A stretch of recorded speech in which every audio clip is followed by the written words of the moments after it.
ברוכים הבאים לשירותים שלי, שזה החדר הכי מגניב בכל הבית, ובכלל נראה לי ביקום כולו.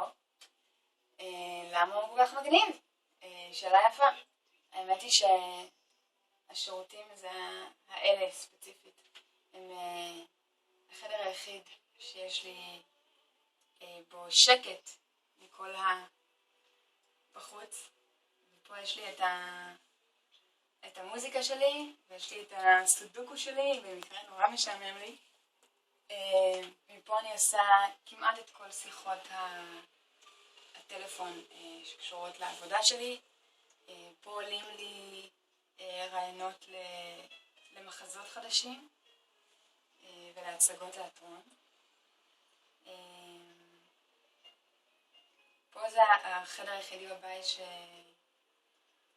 שהוא שלי, וכשאני פה אף אחד לא יכול להיכנס ולהפריע. גם היו רוצים להיכנס לבעיה כי הוא נורא קטן, אז זה נורא כיף. כן, זה גם, כן, הרוב אני הצבתי פה האמת. והתמונה הזאת היא תמונה שמלווה אותי מאז שאני ילדה קטנה, ממש מאז שאני זוכרת עצמי. עברנו הרבה דירות שהייתי ילדה, והרבה ארצות, ובכל בית שבו גרתי, התמונה הזו הייתה תלויה בשירותים, ככה בדיוק מולי. התמונה הזו היא של אבא שלי, לאבא שלי יש חיבה מטורפת להיפופוטמים.